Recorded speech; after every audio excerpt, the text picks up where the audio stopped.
बिस्मिल्लाह। अच्छा जी, हम लोगों ने कल मैंने प्रैक्टिस क्वेश्चन 10 और 11 तक आप लोगों के साथ डिस्कस किया था और उसके बाद हम लोगों ने क्लास कंक्लूड कर ली थी। यहाँ तक कोई क्वेश्चन है तो प्लीज़ पूछ लो, या सब समझ आ रहा है? सब समझ आ रही हैं? चलो फिर हम आगे चलते हैं।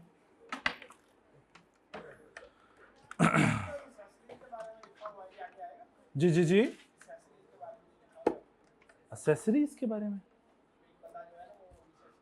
अच्छा हाँ बिल्कुल, चैप्टर नंबर आपका 8 जो है क्वाज़ाई कॉन्ट्रैक्ट, एक्चुअली ये कंस्ट्रक्टिव कॉन्ट्रैक्ट कहलाता है। तो वहाँ पे सबसे पहली प्रोविजन ही आप ये पढ़ेंगे कि नेसेसिटीज ऑफ लाइफ साथ ही लिखी हुई है। ये एक्चुअली क्वाज़ाई कॉन्ट्रैक्ट है, ठीक है। तो मैं बता देता हूँ, कोई मसला नहीं अगर आप लोगों को अभी पता है। देखो प्लीज़ बेटे, एक सवाल पूछा अभी बच्चे ने कि जो नेसेसिटीज ऑफ लाइफ हैं क्या हमारी आगे दोबारा डिस्कस होंगी। तो मैंने बोला कि क्वाज़ाई कॉन्ट्रैक्ट एक टाइप है कॉन्ट्रैक्ट की। जब हम सारी एलिमेंट्स पढ़ लेंगे कॉन्ट्रैक्ट के टाइप शुरू हो जाएंगे चैप्टर नंबर 8 में। ऐसा कॉन्ट्रैक्ट जिसके अंदर बेसिक एलिमेंट्स पूरे नहीं हो रहे होंगे बट लॉ फिर भी कहेगा ये कॉन्ट्रैक्ट है, और आप कहेंगे जी बिल्कुल है। ये बिल्कुल ऐसे ही मैं कहूँ जी हाथी दरख्त पे बैठा हुआ है, बैठ सकता है, तो आप कहें जी आज सुबह देख के आए, खेल रहा था, ठीक है, खुश मूड में था। सो द पॉइंट इज कि हमारे पास बेसिक एलिमेंट पूरे नहीं हो रहे होंगे। ऑफर, एक्सेप्टेंस, कंसिडरेशन, ऑब्जेक्ट, ऐसे एलिमेंट मिसिंग होंगे बट स्टिल लॉ कहेगा यहाँ पे इन दोनों पार्टीज के दरमियान कॉन्ट्रैक्ट है, लीगल ऑब्लिगेशन एग्जिस्ट करती है। तो आप कहेंगे जी बिल्कुल करती है। बात समझ आई? और भी कई एग्जाम्पल है, नेसेसिटीज जिस तरह एक एग्जाम्पल है।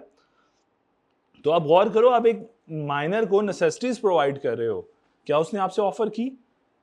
क्या कोई एक्सेप्टेंस थी? क्या कोई कंसिडरेशन थी? वन साइडेड कंसिडरेशन थी, टू साइडेड भी कुछ नहीं, वो आपको कुछ नहीं दे रहा, लेकिन लॉ फिर भी कह रहा है हाँ माइनर की एस्टेट से रिकवर कर सकते हो।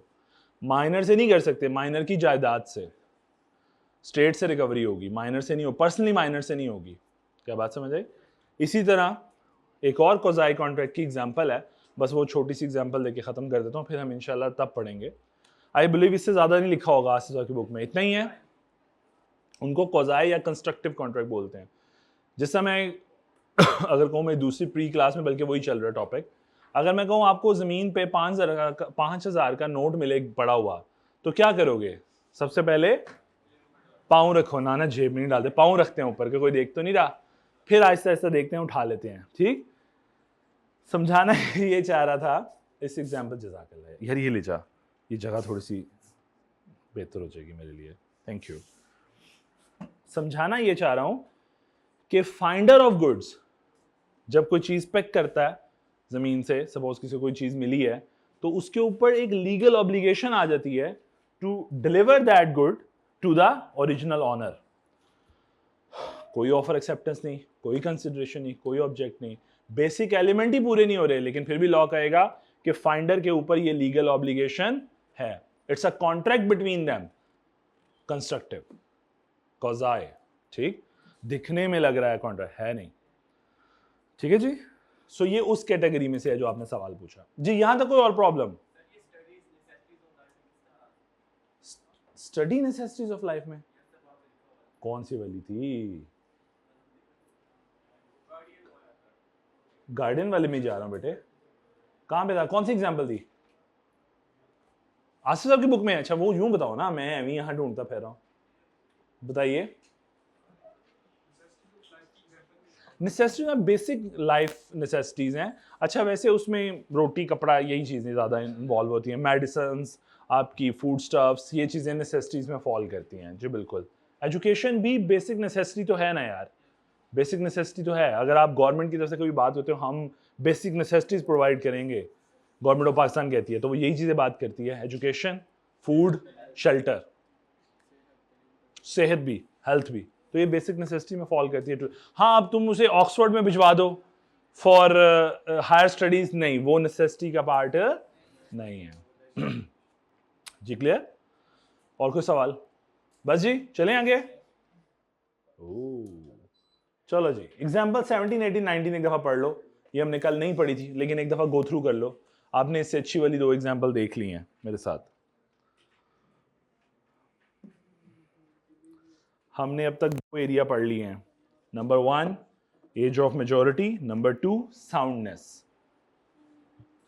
हमने कहा था पार्टीज कंपिटेंट टू कॉन्ट्रैक्ट होंगी अगर वो एज ऑफ मेजोरिटी में हो, अगर वो साउंड माइंड हो, और तीसरा था कि उन्हें लॉ ने डिस्क्वालीफाई ना किया हो।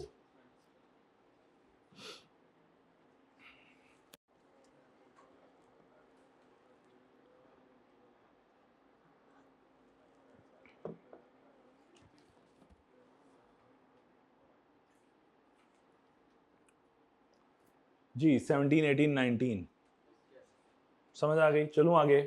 आज का टॉपिक था disqualified from contracting by competence के अंदर तीसरा पॉइंट। ठीक है, कॉम्पिटेंस एक ब्रॉडर इमेज है, ब्रॉडर पॉइंट है जिसको कवर कर रहे हैं, जैसे सेक्शन, और ये उसके सब सेक्शंस है। Disqualified from contracting by law कहते हैं there are some disqualification imposed on certain person in respect of their capacity to contract। अब मैं 2-3 पहले आसान कर लेते हैं, बल्कि ये वाला पहला आसान ही है। A citizen of foreign country while Pakistan is at war with that country। ये वही एग्जाम्पल है। आप अच्छे भले इंडिया के साथ ट्रेड कर रहे थे, उसके बाद आपने एक चाय पिलाई है और उसने बोला टी वॉज फैंटेस्टिक, याद है केस ना? हाँ, उसके बाद से क्या हुआ, ट्रेड टाइज ऑफ हो गई। अब वही लोग हैं जिनके साथ आप पहले भी कॉन्ट्रैक्ट करते थे और लीगल था, अब उन्हीं को लॉ ने डिस्क्वालीफाई कर दिया। अब आप किसी भी किस्म का उनके साथ कॉन्ट्रैक्ट करोगे तो वो कॉम्पिटेंट टू कॉन्ट्रैक्ट है ही नहीं। सो एग्रीमेंट क्या हो जाएगा, वॉइड, वॉइड अब initio, right from the beginning. और ये तो हुआ सिविल एस्पेक्ट, क्रिमिनल भी आएगा ना साथ साथ कि तुम्हें मना किया था। सो इलीगल ऑफेंस भी हो जाएगा, अनलॉफुल एक्टिविटी हो जाएगी और वो इलीगैलिटी में चली जाएगी। यानी ना सिर्फ आपका कॉन्ट्रैक्ट नुकसान में है, बल्कि दूसरी साइड से आपकी जूतियां पड़ने के चांसेस भी बहुत ब्राइट हैं। क्या बात समझ आ रही है? सो पहला कॉन्सेप्ट समझ आ गया। तीसरा पढ़ते हैं जरा। अ convict while under imprisonment is incapable of contracting, but his disability comes to an end after the expiry of sentence or when he is on parole। एक मुजरिम जब वो imprisonment में है, ठीक है, एक होता है accused, एक होता है convicted। accused वो है जिस पे इल्जाम लगता है, वो तो सुकून में है ना, उस पे तो अभी। कन्विक्ट वो है जो इनका फाइनली इल्जाम साबित हो गया और वो जेल की सलाखों के पीछे है। सो जब तक वो जेल में है तब तक किसी किस्म का कॉन्ट्रैक्ट नहीं कर सकता। जेल से बाहर हो या जमानत पे हो, व्हेन इज ऑन पेरोल, या जमानत पे हो, दोनों टाइम पे वो एलिजिबल टू कॉन्ट्रैक्ट है। भाई देखो, मेरी सिंपल सी बात है, तुमने अपना हिस्ट्री में प्रेसिडेंट बनाया, सीएम बनाया, पीएम बनाया, सारे कन्विक्टेड थे और पेरोल पे थे। जरदारी, अभी रिसेंटली अभी जरदारी के बारे में सुप्रीम कोर्ट ने बोला ना, नहीं अच्छा ये बात हाँ जी वही ना, उन्होंने कहा जी ये प्रेसिडेंट है तो इनके खिलाफ जब तक ये प्रेसिडेंट है कोई केस प्रोसीड फर्दर नहीं हो सकता। ये तो लीगैलिटी में हमारे ऑप्शन मौजूद थी ना, इजी जो है। सो बट समझाना ही चाह रहा हूँ, आपका प्रेसिडेंट, आपका जरदारी साहब जब फर्स्ट टाइम प्रेसिडेंट बने थे तो जेल से बाहर आके बने थे, शायद आपको इल्म हो। फिर आपके जो पीएम साहब बने जब गवर्नमेंट टॉपल हुई और ये पीडीएम की गवर्नमेंट आई, थोड़ा सा नॉलेज है ना इस चीज़। पीडीएम की गवर्नमेंट आई तो उस वक्त अगर आपको शायद याद हो तो ठीक जिस दिन ओथ लिया गया उससे अगले दिन शायद फर्दर जुर्म आयद होनी थी आपके पीएम साहब के ऊपर, ठीक है। लेकिन फिर वो ख़त्म हो गई, फिर तो नया भी ख़त्म हो गया ना, ख़त्म होने के बराबर दहाने पे है। और फिर आपके सीएम साहब के साथ भी सेम सिनेरियो था, ठीक है, कन्विक्टेड थे बट पेरोल पे थे। सो जब हम पीएम सीएम बना सकते हैं तो फिर कॉन्ट्रैक्ट क्यों नहीं कर सकते? सो द पॉइंट इज कि अगर इम्प्रिजमेंट में है तो वो कॉम्पिटेंट नहीं है, इम्प्रिजमेंट काट के बाहर आ गया सजा, so he is competent to contract. क्या बात समझ आई? या फिर जमानत पे बाहर है तो तब भी कॉन्ट्रैक्ट कर सकता है। ये बात भी समझ आ गई। चलूं आगे अगले तीसरी बात पे। कॉम्पिटेंस के अंदर तीसरा पॉइंट, अ पर्सन डिक्लेयर्ड में, मतलब fourth point D clause, a person declared as insolvent cannot enter into a contract as his property is dealt with by official assignee। बेटा एक बात छोटी सी समझ लें, यूजुअली जब इंसॉल्वेंसी का सिनेरियो क्रिएट होता है ना, जैसा फॉर एग्जांपल अगर मैं कहूँ मेरी इंसॉल्वेंसी का, तो आप यूं समझो कि क्या होगा, लायबिलिटीज ज्यादा हो जाएंगी मेरी एसेट से। सपोज मैं कहता हूँ 1000 रुपीज की लायबिलिटी है जबकि एसेट मेरे पास सिर्फ 400 रुपए के हैं, अज्यूम कीजिए, तो ये वो सिचुएशन है जहां पे इंसॉल्वेंसी क्रिएट हो गई। अब कोई भी, शायद मैं खुद चला जाऊं उस सिनेरियो में इंसॉल्वेंसी के लिए, या कोई मेरे खिलाफ चला जाए, मेरा क्रेडिटर, पैसे रिकवरी के लिए, तो होगा क्या? एक एडमिनिस्ट्रेटर कोर्ट की जानिब से एक एडमिनिस्ट्रेटर अपॉइंट हो जाएगा, एडमिनिस्ट्रेटर, या उसी को आप बोल रहे हो, एक और नाम भी ले सकते हो, ऑफिशियल रिसीवर। ये बंदा सांप की तरह आपकी प्रॉपर्टी पे आके बैठ जाएगा। इसका काम क्या है? ये एडमिनिस्ट्रेशन कंट्रोल सारा अपने जिम्मे ले लेगा, आपका, आपके बिजनेस का, आपकी हर चीज का। और अब इसका पहला स्टेप होगा, ये आपके सारे एसेट बेचेगा, कैश रियलाइज करेगा। 400 जरूरी नहीं ना 400 के एसेट जो हैं वो सारे के सारे कैश या बैंक की सूरत में मौजूद हों। भाई मेरी प्रॉपर्टी प्लांट इक्विपमेंट भी हो सकते हैं, व्हीकल भी हो सकती हैं, बिल्डिंग्स भी हो सकती हैं जो मैंने खरीदी हो सकता है किसी बॉन्ड्स में इन्वेस्टमेंट की हो, किसी स्टॉक मार्केट में इन्वेस्टमेंट की हो। करंट और नॉन करंट एसेट की एक डिटेल लिस्ट पढ़ के आए हो आप लोग अब तक। सो वो सारे वो फॉर्म है जो कि लिक्विड फॉर्म नहीं है कैश की, उसे बेचने में टाइम लगेगा। सो उसका काम क्या होगा? वो आते साथ ही आपके सारे एसेट्स क्या करेगा? कैश रियलाइज करेगा। ये 400 रुपया रिकवर करेगा वो, और फिर 400 में से कहेगा, जब सारी रिकवरी हो जाएगी, रिसीवेबल से पैसा इकट्ठा हो जाएगा, फिर वो कहेगा क्रेडिटर्स को, मतलब कोई पैसा देने आएगा कहेगा बिस्मिल्लाह बिस्मिल्लाह, चाय पीते हैं सर चाय पी के जाइएगा। और कोई लेने आएगा वो कहेगा लाइन में लग जा, अभी रिकवरी हो रही है। सो 400 की जब रिकवरी मुकम्मल हो जाएगी, फाइनली फिर उसके बाद वो क्रेडिटर की एक लाइन लगवाएगा कि भाई हाँ आओ अब जरा किस किस ने पैसे लेने हैं। फिर वो यही 400 रुपया उनके दरमियान में डिस्ट्रीब्यूट कर देगा। ये उसका काम है। लेकिन जो ही वो अपॉइंट हो जाता है कोर्ट की जानिब से, इस बंदे के अपने पर्सनल, जो सलमान साहब जिसकी जगह पे अपॉइंट हुआ है, उसके अपने सारे राइट्स, वो डिस्क्वालीफाई हो जाता है। अब जितने कॉन्ट्रैक्ट्स हैं, सब कुछ है, उसमें वो कौन बंदा बिहेव करेगा on behalf of Salman? Administrator, official assignee.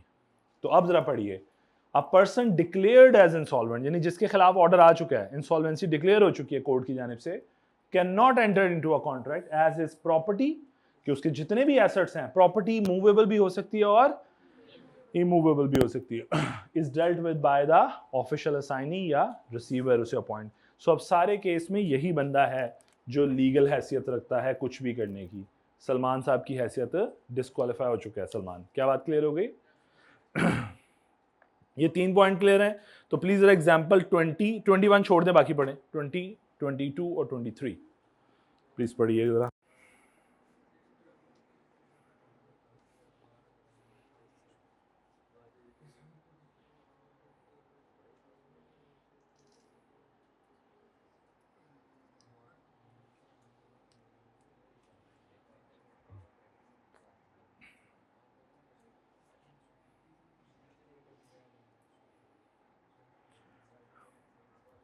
जी 20, 22 और 23।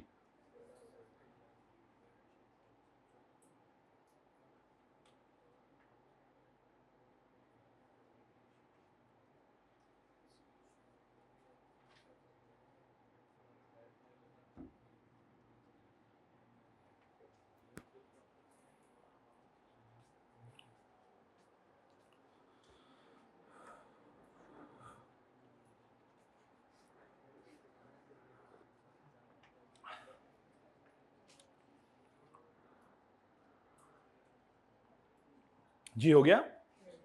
कोई क्वेश्चन? सबको क्लियर है? एक पॉइंट रह गया सिर्फ डिस्क्वालिफिकेशन में।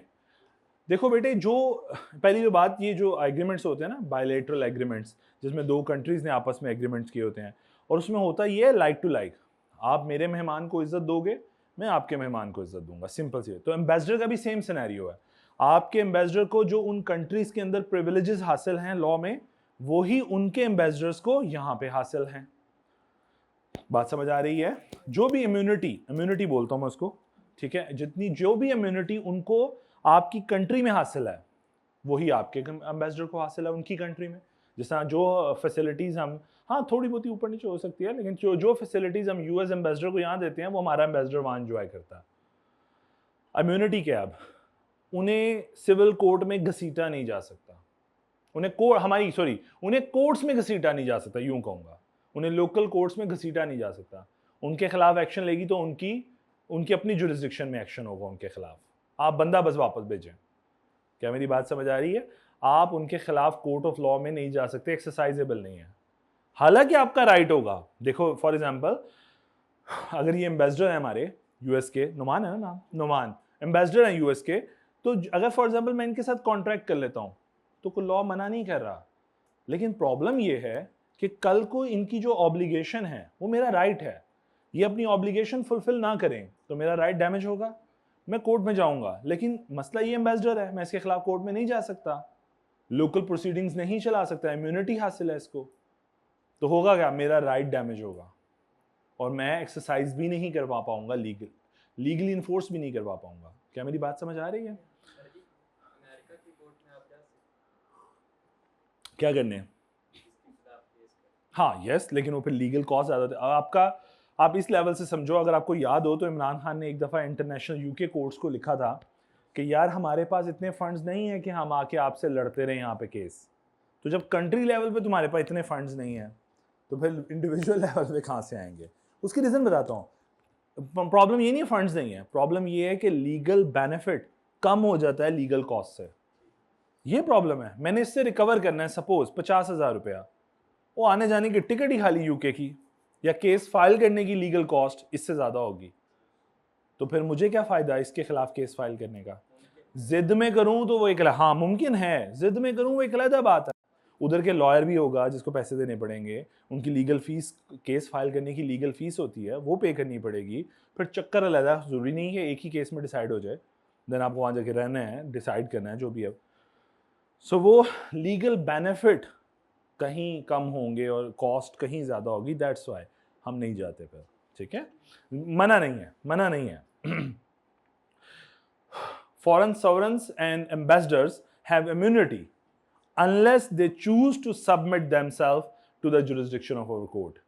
भाई वो खुद अपने आप को एग्रीमेंट के अंदर सरेंडर कर दें तो फिर वो ठीक है, फिर उनकी इम्यूनिटी खत्म, फिर आप उनके खिलाफ केस फाइल कर सकते हैं, अदरवाइज ऐसा कोई नहीं करता, इसलिए उनको हमेशा इम्यूनिटी हासिल रहती है। They have a right to enter into a contract, वो आपके साथ कॉन्ट्रैक्ट में एंटर हो सकते हैं, ठीक है, डिस्क्वालीफाई नहीं है, लेकिन but can claim the privilege of not being, लेकिन आप उनके खिलाफ केस फाइल नहीं कर सकते, अपना राइट लीगली एक्सरसाइज नहीं कर सकोगे। तो फिर फायदा ऐसे कॉन्ट्रैक्ट करने का जब लीगली इन्फोर्स ही ना कर सको। ठीक है, बात समझ आ गई? तो ये 4 डिस्क्वालिफिकेशन थी। अब जरा एग्जांपल 21 पढ़ो।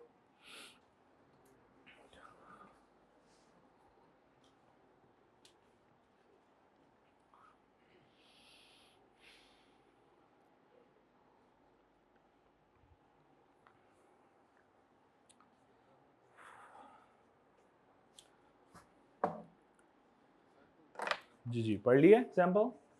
लो जी, अब जरा तुम्हारे पीपो पे थोड़ा जोर डालते हैं, दिमाग पे।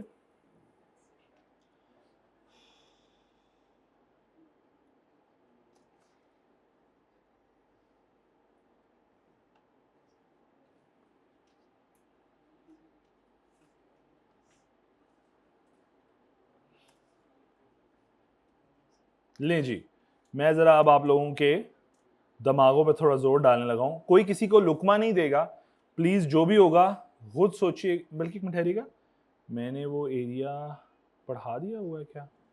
हाँ हाँ ठीक है ठीक है ठीक है, प्लीज़ मेरा हमने, बल्कि नहीं ये भी बताऊंगा तो काम खराब हो जाएगा। चलो करो करो तुम लोग, 1 मिनट रुको सर, सिर्फ 1 मिनट रुको।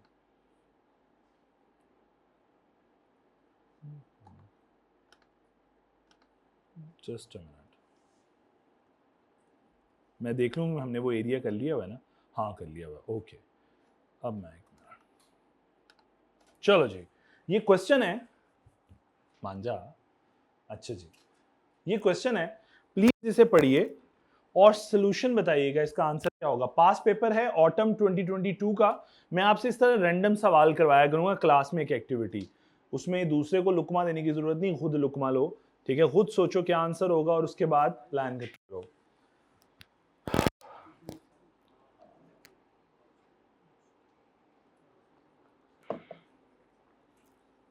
कोई किसी को लुकमा नहीं देगा।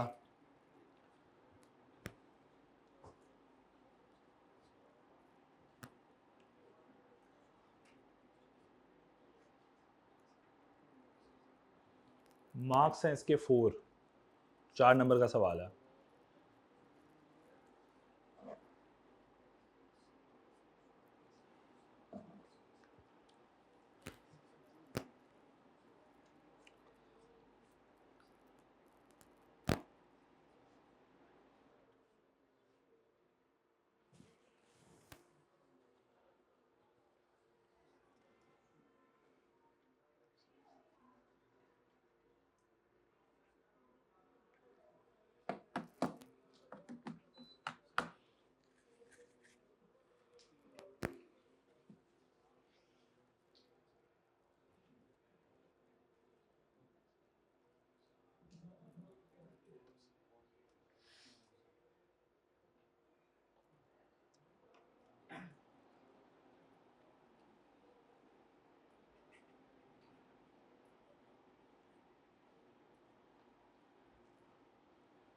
जी सबने पढ़ लिया एक दफा?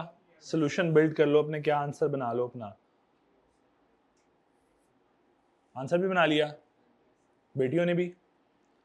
नहीं अभी बना रहे हैं, चलो जल्दी करो जल्दी, कोई बात नहीं। प्लीज़ अपनी हैबिट डेवलप करें कि आपने सवाल कम से कम 2 दफ़ा पढ़ना है।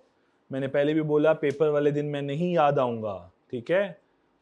तो इसलिए हैबिचुअल होगे तो ये काम करोगे। मैंने पहले भी कहा था लॉ मुश्किल नहीं है, कंटेंट मुश्किल नहीं है, एप्लीकेशन सीखनी होती है, हमने डेवलप करनी होती है। जी बिल्ड हो गया। अब सवाल मैं यहां से बस डायरेक्टली ये पढ़ रहा हूं, डिस्कस वेदर, मैं थोड़ा सा ऊपर कर रहा हूं, वापस नीचे करता हूं। Discuss whether Farah can enforce performance against Rahim and Usama. जी अब हमने प्लीज एक मिनट, हमने 3 काम करने हैं ना, या 2 स्टेप लिख लो या 3 स्टेप लिख लो। वो यही है कि एक तो हमने अपना कंक्लूजन एक्सप्रेस करना है, उसको लिंक, बल्कि लिंक क्यों कहूं, मैं कहूंगा प्रोविजन लिखनी है, और उसे केस स्टडी के साथ आपने खूबसूरत तरीके से लिख, और इन दोनों को ही हम बोलते हैं रीजनिंग। तो आप इसे रीजनिंग कंक्लूजन एंड रीजनिंग कह लो, या रीजनिंग एंड कंक्लूजन कर लो, इट्स योर कॉल। जी कोई यहां से बताना चाहे बॉयज में से, क्या आंसर करोगे? क्या ये इन्फोर्स किया जा सकता है? फरा इन्फोर्स कर सकती है? कोई भी बताना चाहे, गलत मतलब बताओ, कंट्रीब्यूट किया करो।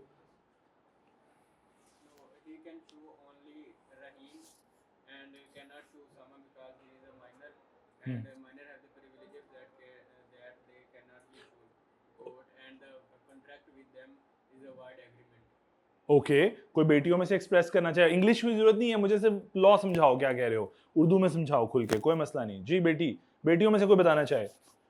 इंग्लिश की जरूरत नहीं, सिर्फ बताओ लिखोगे क्या, क्या कहना चाहोगे उसको, क्या बताना चाहोगे? किसी हद तक इस बेटे का जवाब ठीक है, चलो इसी से लुकमा ले लो। बेटी से, तू बेटी है? हाँ जी, वॉइडेबल होता है? अस्तगफिरुल्लाह। अच्छा बेटी बहुत ध्यान से, ये वर्ड्स गलत है ना, फिर देखो बात समझो। जी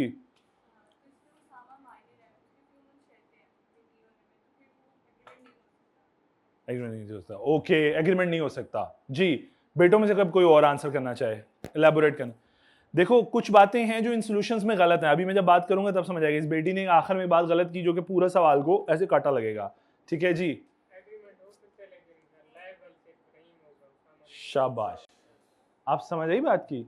अब आप सब गलत ट्रैक पे थे, आप सब डिस्कस कर रहे थे कि माइनर के साथ एग्रीमेंट वॉइड है। एग्रीमेंट हो चुका, फरा उस पोजीशन में है जहां से शी रियलाइज दैट कि यार बंदा जो है वो माइनर था, सॉरी जो भी कॉन्ट्रैक्ट की रीजन, उसने रीजन नहीं बताई, बल्कि लेकिन उसे उसामा और रहीम के खिलाफ। अब मसला ये, हमने एक प्रोविजन पढ़ी थी, और वो क्या थी कि अगर माइनर किसी मेजर के साथ ज्वाइंटली एंटर होता है किसी एग्रीमेंट में, तो that agreement can be enforce against the major only. ये प्रोविजन ऑफ लॉ लिखनी थी, फिर उसे केस से लिंक करना था कि in this scenario actually who is Usama is minor at the time of formation of the contract, so the only contract can be executed, या यूं कहें Farah can file a suit, maintain a suit against Rahim only. ये था solution 4 number का sir. अब आप भी गलत ट्रैक पे हो गए बेटे, आप भी बेटी, आपने तो बिल्कुल ही हाईवे दूसरा पकड़ लिया। समझाना चाह रहा हूं, तो ये बेसिक मिस्टेक है, जहां पे जितनी अच्छी सॉलिड आप केस स्टडी को समझोगे, 2 दफा सवाल पढ़ोगे, उतना अच्छा आंसर कर पाओगे। वरना क्या होगा, डी ट्रैक घूमते रहोगे। जैसा ये बेटे ने शुरू का पार्ट बड़ा अच्छा बोला, एकदम दूसरे पार्ट के अंदर जहां वो माइनर को डिस्कस करने गया तो वो दूसरी तरफ चला गया, वो माइनर की डिस्कशन में चला गया। बात समझ आ रही है? बेटी ने जब डिस्कशन स्टार्ट की, बेटी का भी ट्रैक डिफरेंट हो गया एकदम। क्या बात समझ आई? चलो, सो ये एक पास पेपर का सवाल था, दिखने में कितना लेंथी क्वेश्चन है, लेकिन आंसर कितना आसान था, आप लोगों ने चैप्टर 2 के अंदर ही इसको शायद पढ़ लिया हुआ था। ठीक है जी, कुछ समझ आई बात की? अच्छा एक चीज और, सब्र कीजिएगा, ये देखो जरा क्वेश्चन नंबर 10 देखो, और इसका पार्ट ए देखो। ये सवाल है मुफ्त के सवाल, जिसको मैं बोलता हूं मुफ्त के नंबर। मैं आहिस्ता आहिस्ता इनको वर्ड दिया करूंगा, मुफ्त के नंबर। पार्ट ए देखना है बस, ये लो मैं ऊपर कर देता हूं, पार्ट ए।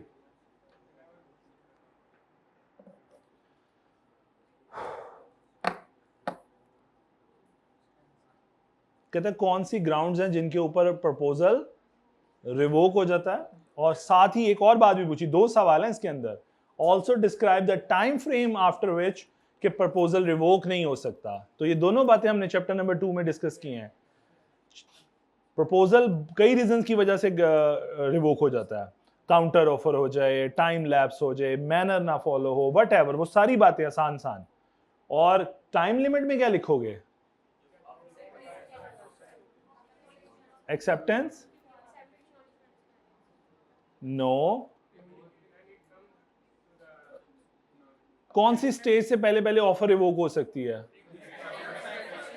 सारे शामिल वाजा बन गया, पता नहीं चलेगा कौन सही बोल रहा है। कोई एक आधा यहां से बोले, एक कोई बोल दे, कौन सा बोल रहा है? हाथ खड़ा करे पहले। अब कोई हाथ नहीं खड़ा। हाँ प्लीज। नहीं, गलत बात कर रहा है। शाबाश, communication of acceptance against proposal complete होने से पहले पहले, वो याद है, letter put in the course of transmission, उससे पहले पहले ऑफर कैन बी रिवोक्ड।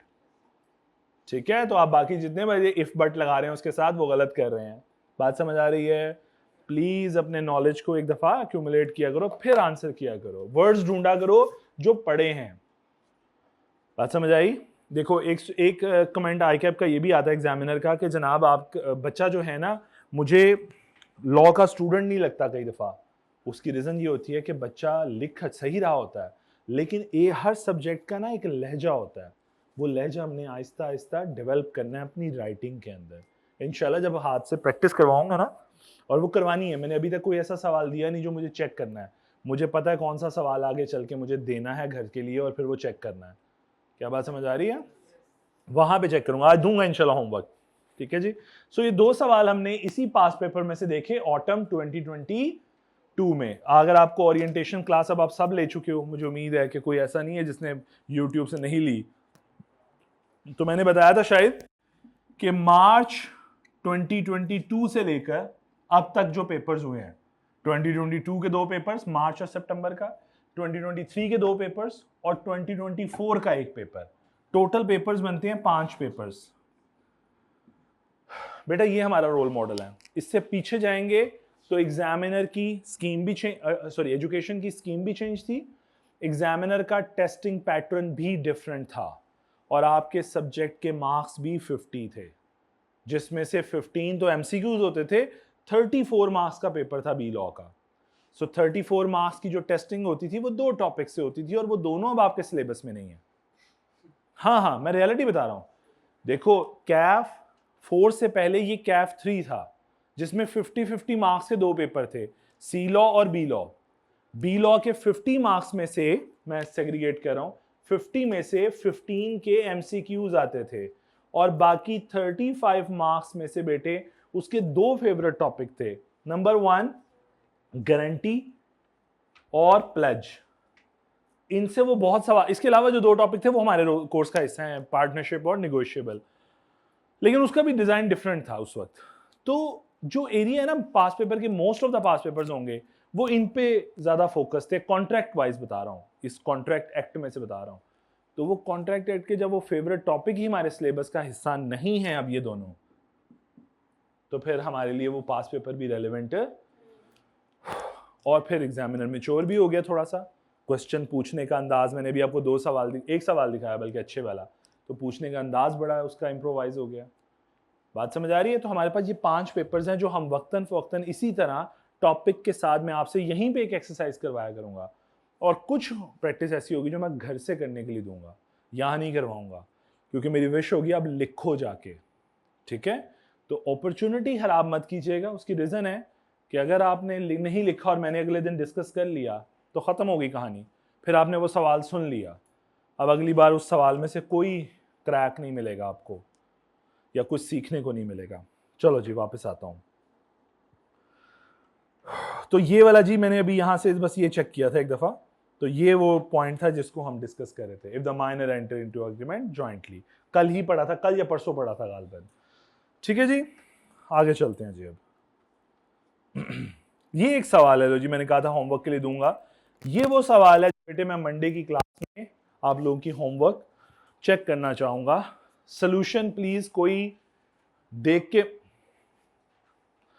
के मत लिखे, मुझे इंप्रेस करने का कोई फायदा नहीं है, ठीक है। आप लोगों जो रियल आपकी एक्चुअल अंदर से निकल के आए आवाज वो लिखिएगा, ताकि मुझे ये आइडिया हो सके कि आप लोगों में से किसका क्या प्रॉब्लम है।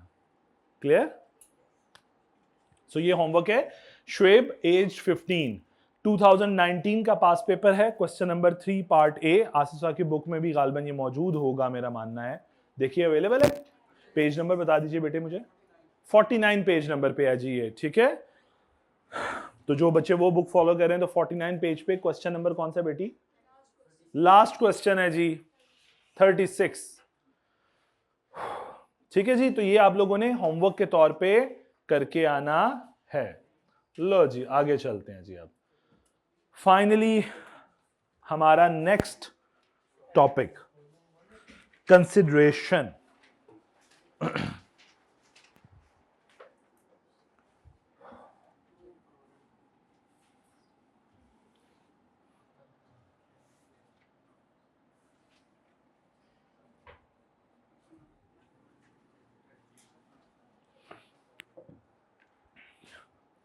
हमने पढ़ा था, अब हम आगे स्टेज पे आ गए हैं।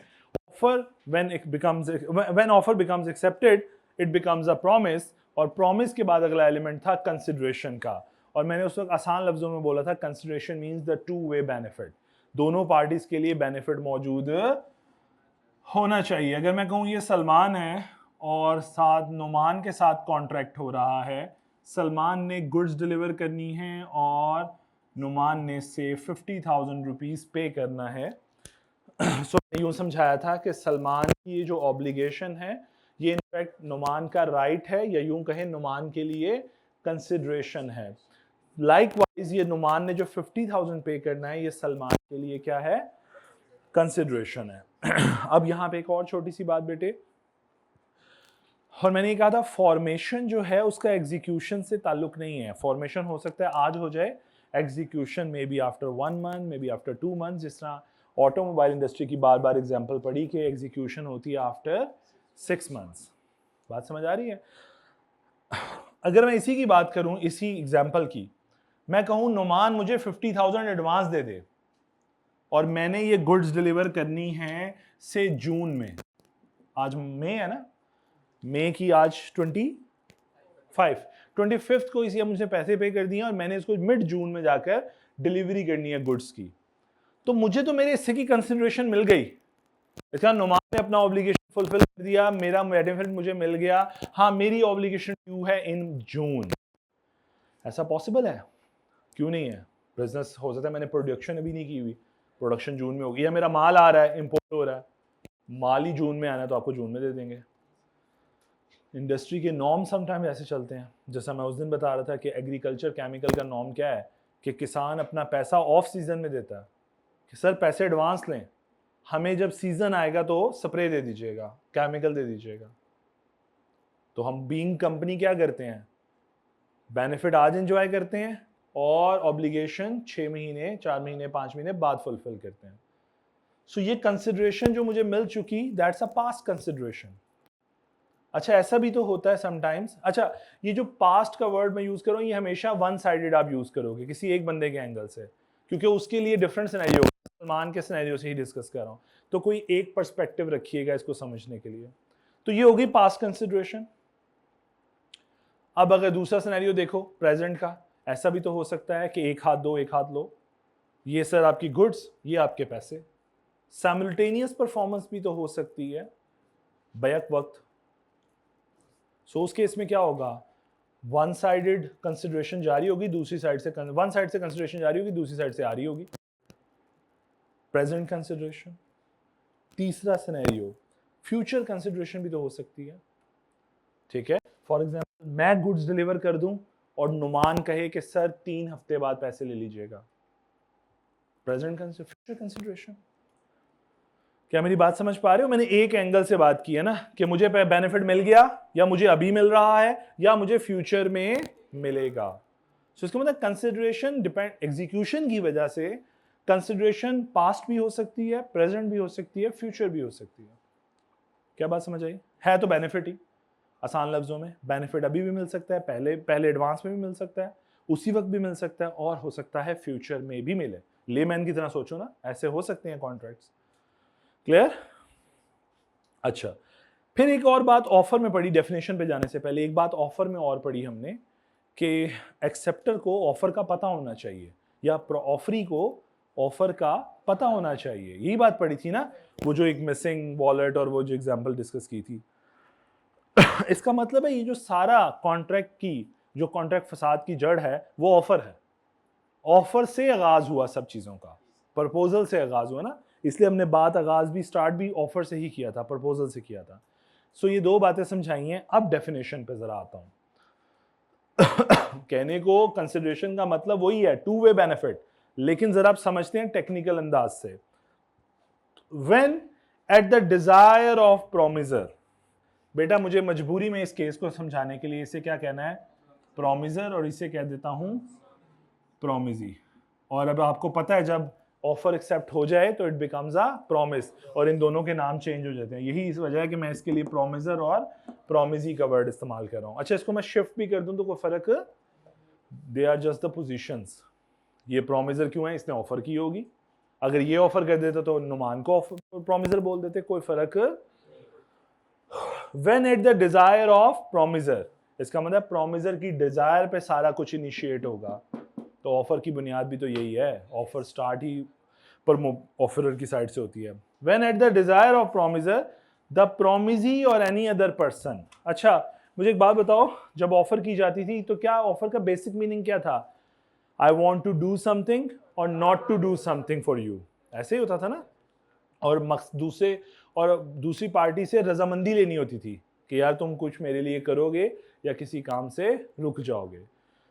सो when at the desire of promisor the promisee और एनी अदर पर्सन, यानी एजेंट उसका working partner, working person, has done और अब्सटेन फ्रॉम डूइंग, कोई काम कर रहा है, कर चुका है, या किसी काम करने से रुक चुका है। पास्ट, मेरे लिए कोई परफॉर्म, ये 50,000 दे चुका है। क्या बात समझ आ रही है? एडवांस वाला कंसेप्ट। और डज और अब्सटेन फ्रॉम डूइंग, या कर रहा है या किसी काम से रुक रहा है। इसका मतलब साइमल्टेनियस परफॉर्मेंस की बात हो रही है। और प्रॉमिस टू डू और अब्सटेन फ्रॉम डूइंग, या फ्यूचर में मेरे लिए कुछ करेगा या किसी काम से रुक जाएगा। सच एक्ट और एब्सटेंस, ये काम का करना या काम का किसी काम करने से रुक जाना, और प्रॉमिस या फ्यूचर का वादा, इज कॉल्ड अ कंसिडरेशन। सो यही तो कंसिडरेशन है, यही तो बेनिफिट है। ये मुझे मिल गए हैं, या मुझे मिल रहे हैं, या फ्यूचर में मिल जाएंगे। समझ आई? लेकिन ये सब कुछ आगाज होगा इसकी डिजायर पे, और परफॉर्मेंस ये भी दे सकता है और इसके बिहाफ पे कोई एजेंट भी दे सकता है। देखो, आप किसी कंपनी से आज कॉन्ट्रैक्ट करते हो तो क्या एमडी खुद आता है आपको डिलीवरी करने? नहीं, उसने डिपार्टमेंट्स बनाए हुए हैं। All of them are the agents of the company. Sale department, purchase department, आपका supply chain, finance department, HR department, ये सारे क्या हैं? एजेंट्स हैं कंपनी के। क्या बात समझ आ रहा है? सो एनालिसिस ये शो कर रहे हैं, द कंसिडरेशन में be an act to do something, और abstinence to not to do something, और a promise to do something, ठीक, or abstain from doing. The consideration must be at the desire of, the consideration may be from the promisee or any other person, or the consideration may be past, present or future. तो analysis किया उसी definition का। क्या बात समझ आई? एक काम करो, 24, 25 पढ़ो। 6 में नहीं, भी 6 की जगह मैं कुछ और पढ़ाता हूँ। 24, 25 पढ़ो।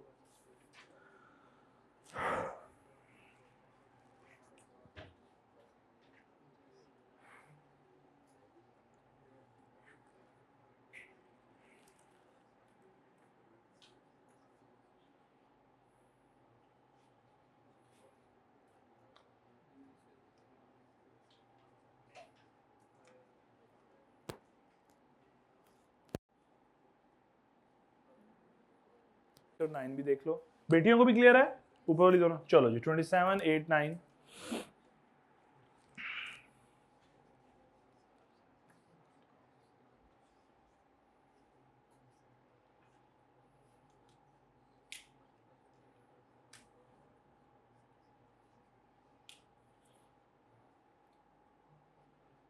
कोई ना समझ आए तो प्लीज़ पूछ लीजिएगा।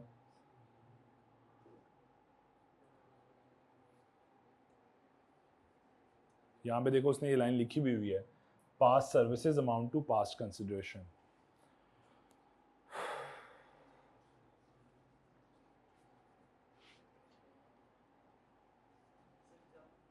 कौन सी 27?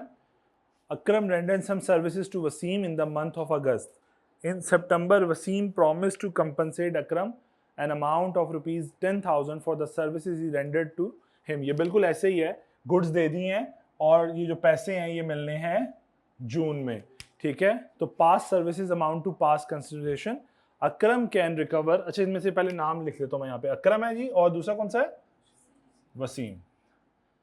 वसीम ने अब पेमेंट करनी है इन फ्यूचर, तो वो कहता है अकरम, अच्छा उसने दूसरे एंगल से एक्सप्रेस किया है कि past services amounted to past consideration. अगर इस एंगल से देखो, अब इस एंगल से समझ लो पास्ट कंसिडरेशन को, गुड्स मिल चुकी है ना वसीम के लिए, वो पास्ट कंसिडरेशन थी और उसने उसके लिए पे करना है, तो बस अकरम कैन रिकवर दैट अमाउंट, उसका राइट है। तो पास्ट कंसिडरेशन को दोनों एंगल से समझ सकते हो, मैंने एक एंगल से समझा दिया, इस एंगल से। बेनिफिट मिल चुका है, पास्ट कंसिडरेशन फॉर यू, ठीक है। बेनिफिट मिल रहा है, प्रेजेंट कंसिडरेशन। बेनिफिट मिलेगा, फ्यूचर कंसिडरेशन। जी चलूं आगे। अच्छा, एक सवाल रह गया 26 खाली, इसकी जगह हम एक काम करते हैं, पहले एक प्रैक्टिस क्वेश्चन 9 पढ़ते हैं जरा। टाइम है ना अभी हमारे पास? हाँ है, बहुत है।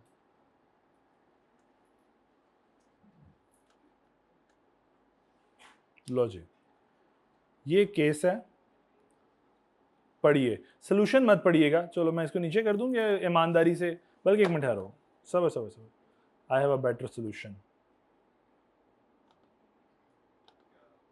चलो चलो जी, पढ़ लो जरा।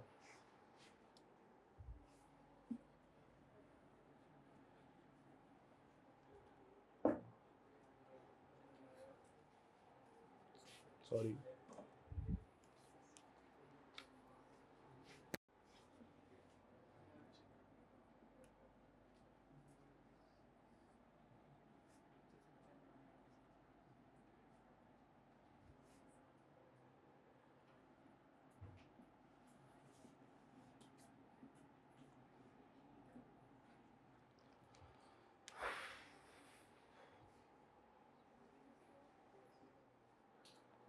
ये एक्चुअल केस स्टडी है।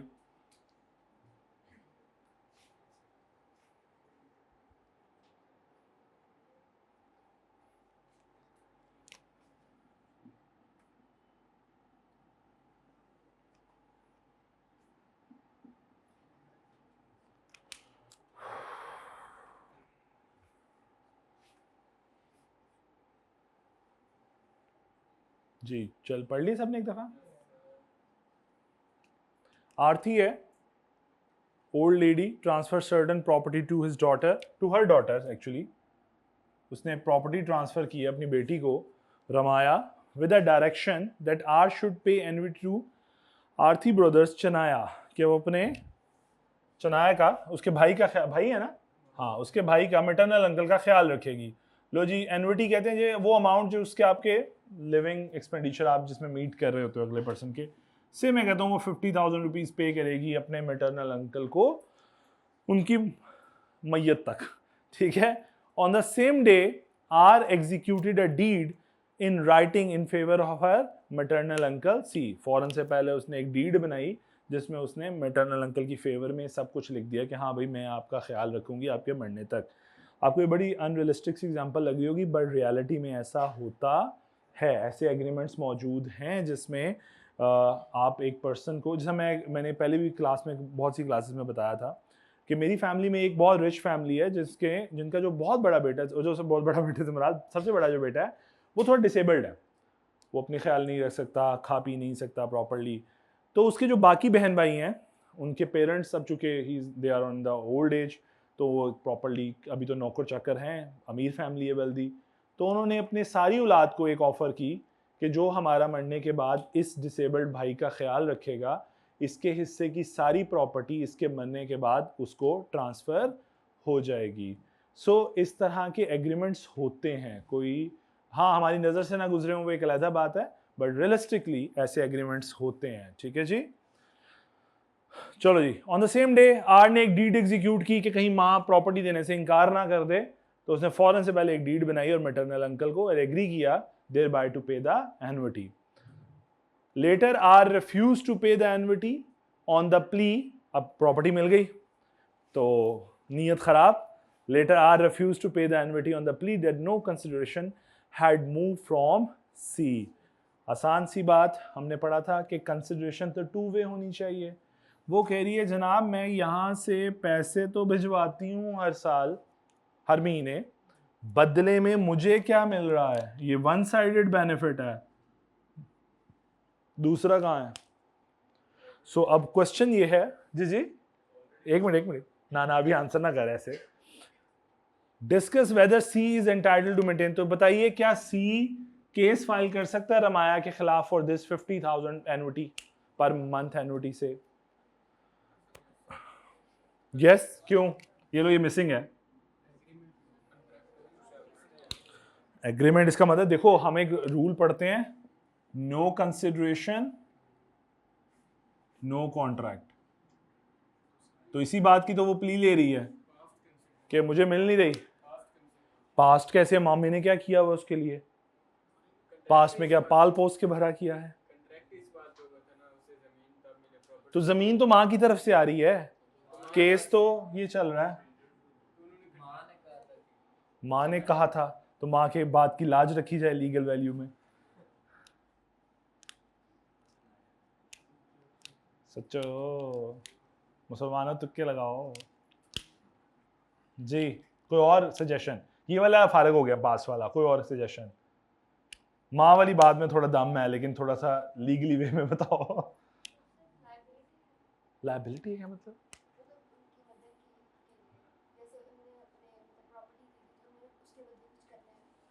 ठीक है, देखो आप ये कह रही हो कि इसने ये प्रॉपर्टी दी मदर ने, बदले में उनको एक वादा चाहिए था और वो वादा था ये वाला, राइट? लेकिन तो वो तो हुआ ना ए और आर, ये कॉन्ट्रैक्ट तो आर और सी के दरमियान है सिर्फ, and that miss Aarti is out of the contract. ये तो स्ट्रेंजर है टू द कॉन्ट्रैक्ट। कॉन्ट्रैक्ट है बिटवीन सी एंड आर, जो डीड एग्जीक्यूट हुई है between maternal uncle and daughter है। तो इसमें छोटी सी बात बस ये है, समझो ये देखो, इसमें छोटी सी बात ये है कि जनाब आपने भी पढ़ा कि प्रोमिजी की साइड से भी कोई कंसिडरेशन मूव हो सकती है या प्रोमिजी के बिहाफ पे किसी थर्ड पर्सन से भी तो आ सकती है। तो इनफैक्ट ये जो प्रॉपर्टी आई है यहां से, वो इनफैक्ट इस प्रोमिजी के बिहाफ पे आरती ने डिलीवर की है।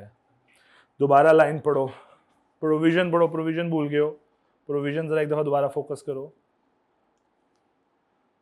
Eight the desire of the promisor, miss Aarti, miss Rimaya जो भी है, द प्रोमिजी और any other person agent has done और abstain from doing. So already इसके बिहाफ पे, इसको अगर मैं प्रोमिजी कह रहा हूं, प्रोमिजी के बिहाफ पे ये बंदी थर्ड पर्सन एजेंट जो है already has done something. Consideration, past consideration बन गई हो। क्या पल्ले बड़ी बात। अब सॉल्यूशन पढ़ो प्लीज, अब सॉल्यूशन पढ़ो।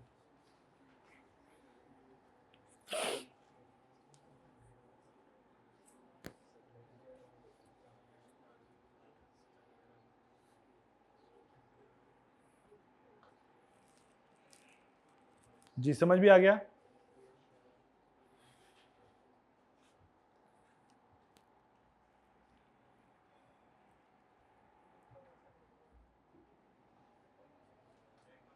समझ भी आ गया? दोबारा बता दूं बेटे, देखो हमने ये पढ़ा था जरूरी नहीं प्रोमिजी ही वो कंसिडरेशन पे कर रहा हो, प्रोमिजी के बिहाफ पे कोई और भी पे कर सकता है।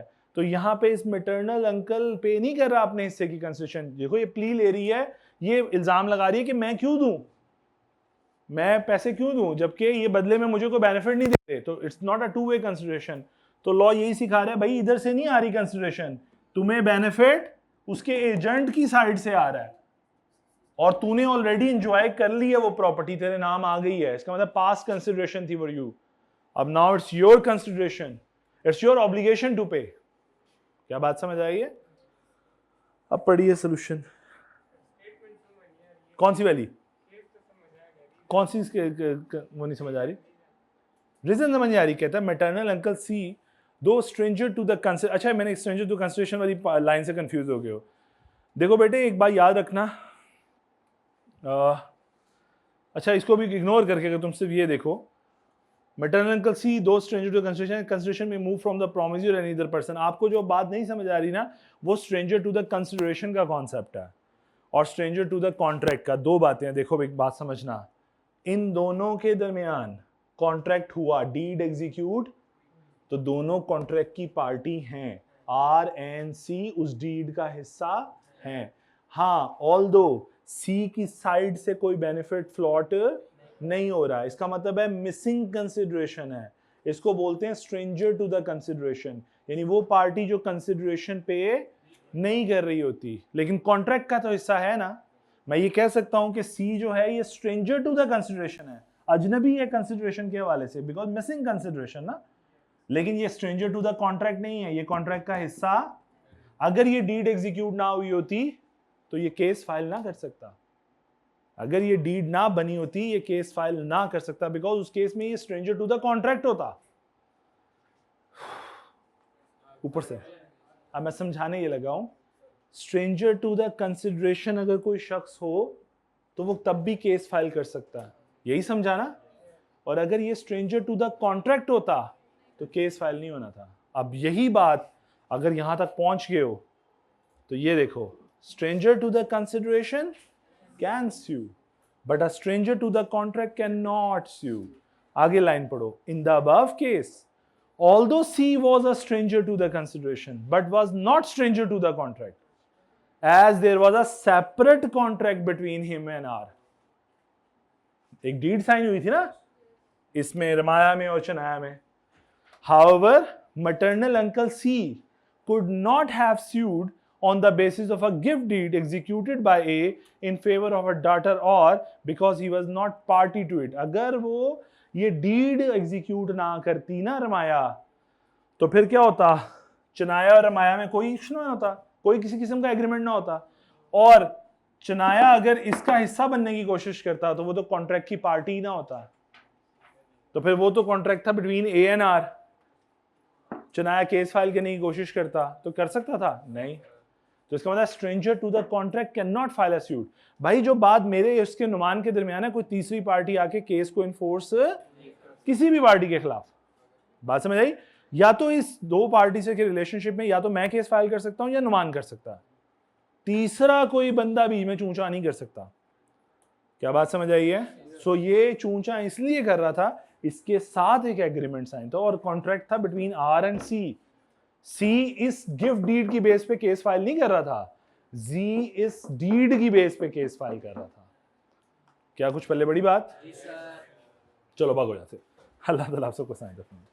अच्छा एग्जाम्पल नंबर ना ये जो 29 है, ये जो मैंने नहीं पढ़ाई थी, सॉरी कौन सी थी, 26, ये कॉपी है उसी की, जरा एक दफा देख लो बस, चलो देख लो एक दफा, देख के क्लोज करते हैं, देख के क्लोज करते हैं, जल्दी से देखो। आई कैब ने कॉपी की है उसी केस स्टडी को, बदनाम मुसलमानों वाले रख दिए हैं, ठीक है जी। सो नेम मुस्लिम यूज कर लिए, आरिफ, हुमैरा, बात वही है, सारी केस वही है, बात समझ आई? क्लियर? और जबकि ये असल केस चनाया और रमाया का था। चलो जी, अल्लाह ताला सबको साइन फरमाए।